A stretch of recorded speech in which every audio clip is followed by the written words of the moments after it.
And now some news from the other side of the Capitol. The last undecided legislative race in the entire country came to an apparent end today when an appellate court ruled in favor of Tom Kirwan in the 100th Assembly District. Now, the veteran, former, and perhaps returning Hudson Valley lawmaker is leading his race for his old seat by just 15 votes. We're joined now on the phone by the Assemblyman. How are you, Tom? Good to hear from you. I was going to say see you. Good to speak to you, Lee. Yeah, I don't actually know quite what to call you at this point because it is possible that your opponent, Frank Skatardos, could appeal. The Court of Appeals, the highest court in the state, would have to agree to hear that, right? Right. Yeah, and you haven't heard from him yet as to what he's going to do? No. Okay. No. Somebody had told me that on his Facebook he conceded, but no, I'm not too computer savvy, so I didn't see it myself. This is actually your former seat. I mean, what made you decide that you were going to try and take it back? You were in Albany for quite a few years, and then you decided you were going to take a break, involuntarily. Well, I didn't actually come out that way. The voters decided I was going to take a break. Exactly. So they threw me to the curb, Liz. So, but there was the way things were going up there was.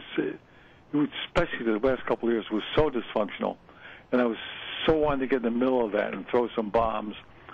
So I just wanted to make one last hurrah. So yeah. This is it. This is my last hurrah. This is it. You're not going to run for re-election after this? Who knows?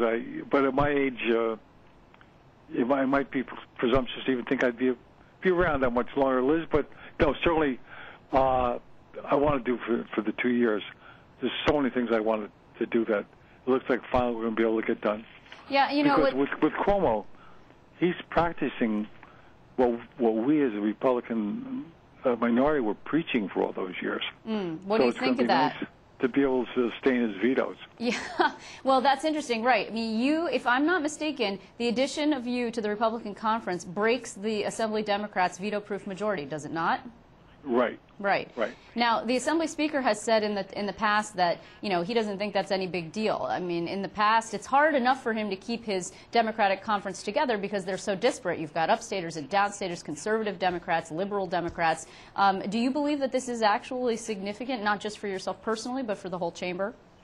Absolutely. Yeah. Yeah, because now we have a governor who doesn't believe the same fiscal policy and philosophy as the Speaker. Before we just had, including the last 10 years of Pataki and the couple of brutal years of Patterson, these guys were just spenders. So that there was just a question of who's going to spend the other, Bruno, Silver, or the governor. Now we have a governor in there who's actually a fiscal realist, and so I'm not making believe that Cuomo is some right-wing conservative like I am on social matters, but certainly on fiscal matters, our leader Brian Kolb and all the members of our conference are in tune with Cuomo.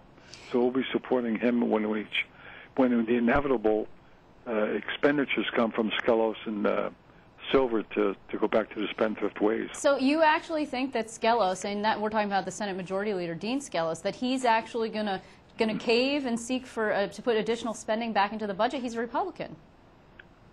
Well, but we couldn't have gone with what we did except for both houses. True. That was what was unique about that place. It was that the Democrats only controlled the Assembly. At one time, we controlled the Senate and the Assembly. Yeah. Excuse me, the Senate and the governorship, where the Republicans only controlled the Assembly. And look how the spending went when the Republicans were in charge of 2 out of 3. Yep. And it was even more exacerbated when, not this budget, but the budget before, when we went up by 10%. My God. Well, it'll be interesting to see. Now, obviously, I think as some of the viewers are hearing, you are not shy about expressing your views. And it seems to me that you've been keeping up with things in Albany. And when are we going to know exactly what will happen with you? When you come back, are you going to have a difficult time reassimilating, do you think? No. I'll get my little bombs all set up and start throwing as soon as I get back with us. Your little bomb. Do you want to give us a preview of that, or are we going to have to wait and see? No previews? No previews. Okay. Well, Tom Kirwan, it's really good to hear from you, and we will be looking for you when you come up to Albany. And I think congratulations. Okay. Thank you very much, Liz. And we'll be well. Bye-bye.